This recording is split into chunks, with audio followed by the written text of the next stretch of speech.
By 2005, Ween had officially released over 150 songs on various albums, singles, and EPs, but had seemingly recorded orders of magnitude more. Each album saw dozens of outtakes left on the cutting room floor, as the band voted on the few songs from their prolific output that would make each album's track list. We've always been into the quantity. Right. Quantity before quality.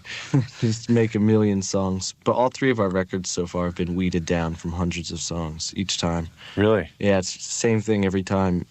Gina, me, and Andrew get together, make a big list, and then we all just vote on it. And once Ween had finished an album cycle, they preferred to look ahead to the future, reinventing their sound and prioritizing new compositions. But as the wealth of unreleased songs piled up, the levee had to break eventually. And after the release of Quebec had seen the band exhaust 15 of their strongest new compositions, they found themselves looking to the past to fill their next release.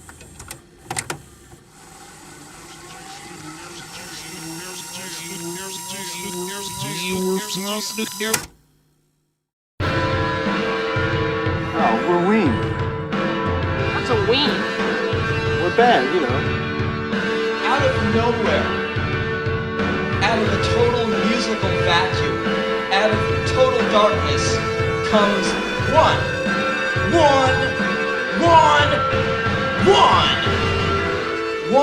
ray of light. And it's fucking Ween. 1, 2, 3, 4.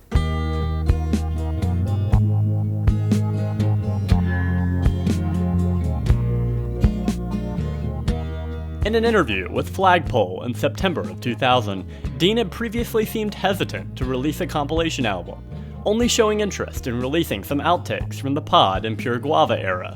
We're still making good records as far as I'm concerned, and I don't want to do anything that's even slightly retrospective until I feel like it. What I would like to do is take our second and third record, The Pod and Pure Guava. We did them on 4-track in our apartment, and there were a million other tunes we did when we lived there that never got released. But they really are one record. And it's funny, people say Pure Guava is my least favorite, or The Pod is my favorite. But they're one record, they really are. So I'd like to take all the other stuff we didn't put on there. That would be a cool thing, with 4 discs with that shit. This idea was seemingly put on hold after pod-era cassettes like Bilboa, Big Timmy Wasserman, The Stallion, the Pork Roll Egg and Cheese on a Kaiser Bun tape, and the Eindhoven EP were found by fans and compiled online. Unfortunately, an issue that frequently crops up in the Ween fandom is that, after a long period of silence from the band, fans take it upon themselves to post leaked material online. This then results in Ween not officially releasing those songs, perpetuating the drought of Ween material. It's a vicious cycle, but one that was broken, if only briefly, by the release of Shinola Volume 1 on July 19th, 2005.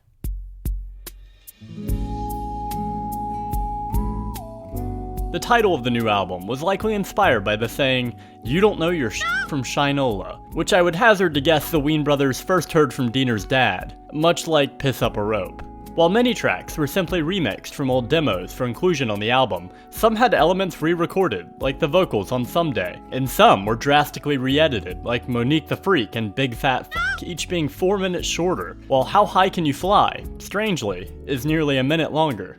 The first track chosen for inclusion was pod-era outtake Taste Good on the Bun, a sludgy brown track that, I have to admit, was a bold choice for the intro to the album. Despite starting conceptually as a Pod and Pure Guava compilation album, Taste Good on the Bun is the only track from the band's Brown era on the album, with the rest being from Chocolate and Cheese or later. When asked about the meaning of the song in an interview for Pace magazine by Matthew Snope, Gene was quoted as saying, "Usually, it all tastes good on the bun, in my experience anyway." According to Brownbass, the song was most recently performed live by Gene Ween, solo, in 2009, and boy oh boy would I've loved to hear how that turned out. Next is Boys Club, an upbeat gay anthem about hanging with the boys. It's a recording from the Mollusk era, from the band's first ever session with Glenn on keys, which would also see them record Dancing in the Show Tonight. The song features strong yacht rock inspiration, with Gene's vocal performance being inspired by the legendary Michael McDonald, who Ween had previously parodied on Godwin Satan era outtake, "Sing Like Michael McDonald," the guy from the Doobie Brothers. Hey Aaron, sing like the guy Michael McDonald from the Doobie Brothers.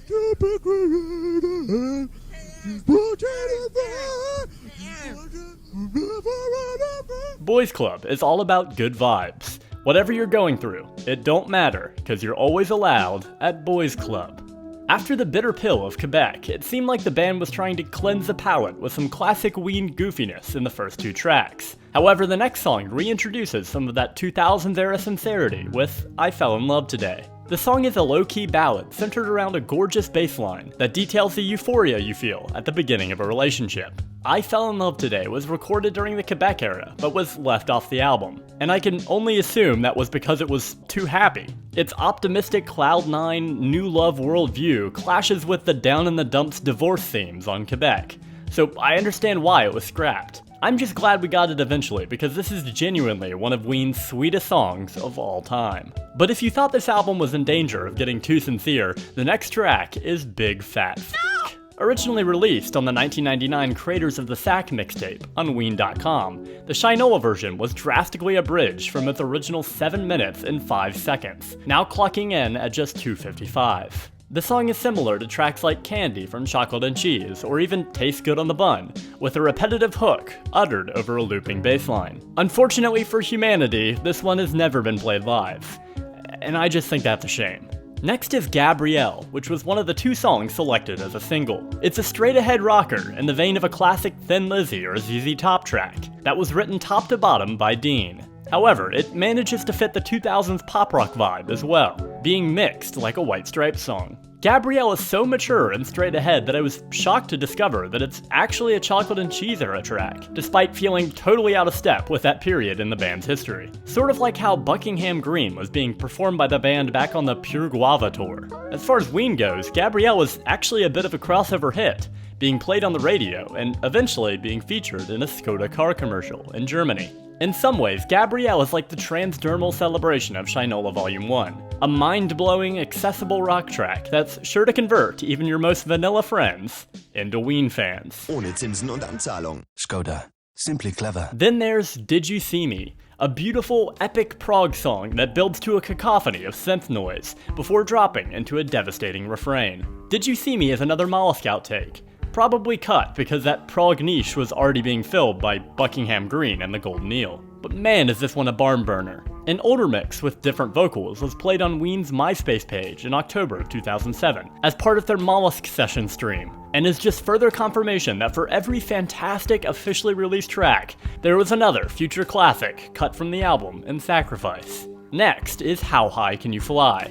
A more dissonant yet equally epic track about continuing to conquer new challenges in life to reach higher peaks. Gene's vocals are flanged like crazy, which feels like a pod-era production choice, but this was actually another Creators of the Sack track. Interestingly, the original version is nearly a full minute shorter, with the Shinola version having an added verse at the beginning, though I put that verse in quotation marks. Overall, How High is just a fantastic psych track that calls to mind classics like Don't Sweat It from the Pod, and serves as a little injection of brown after 2 accessible tracks. Next is Transitions, a feel-good city pop jazz rock track that feels straight out of Japan in the 80s. It also feels strikingly like Mac DeMarco, who I've theorized for years was inspired by Ween.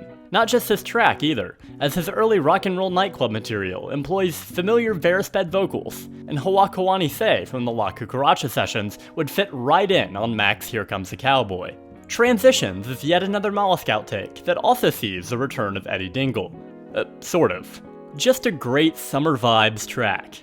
Next is Israel, a Kenny G-esque smooth jazz track, over which Gene reads the Mourner's Kaddish in his best deadpan rabbi voice. How this one has been played live multiple times while Alcan Road and So Many People in the Neighborhood have never been performed, I'll never understand. The Rift is a sci-fi psych track that details traveling through a wormhole to the Palace of Ice. It was shelved during the Chocolate and Cheese era before being submitted to 20th Century Fox for the X-Files movie soundtrack in 1998. But the studio instead went with the Beacon Light, and I can't say I'm surprised. Not only is The Rift nearly 6 minutes long, it's also pretty repetitive. And while it's never been my favorite Ween composition, I do think it deserves an inclusion here. It's also a regular on setlist for the Dean Ween group, so obviously it's a favorite of Deaner's. Next is Monique the Freak, the album's second single. I would call it Prince-inspired, but that would be the undersell of the century. It's basically Ween saying, we love Prince. See how much we love Prince? You should love Prince too. And I can't fault them for that. Monique the Freak is an absolute earth-shaker, with one of the band's catchiest hooks of all time, paired with some of Dean's tightest guitar work. This is another one that got some radio airplay, and it's easy to see why.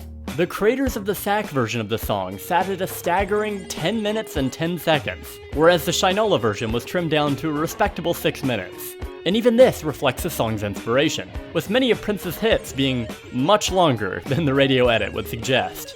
Monique the Freak is a generational song, and a fantastic pick for this album's penultimate track.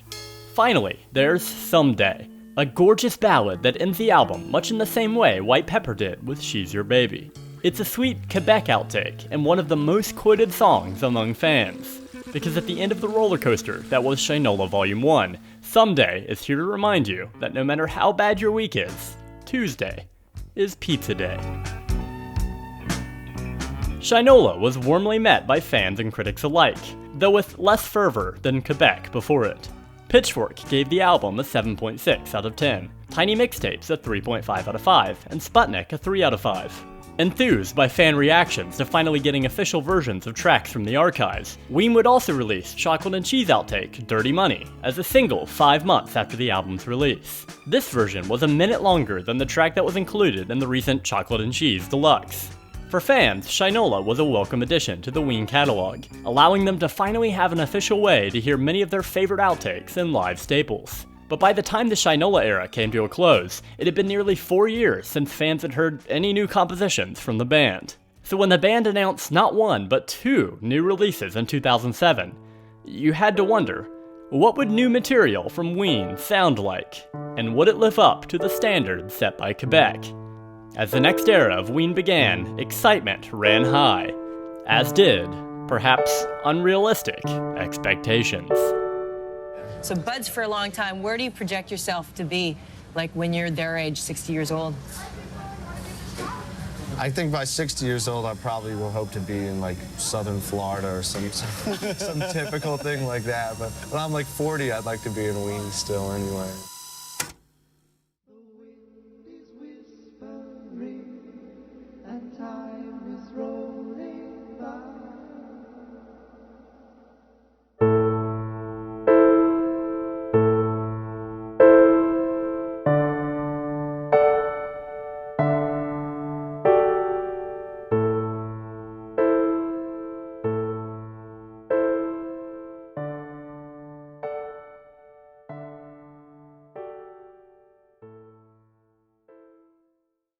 We go back on tour again in January and February, and probably March too.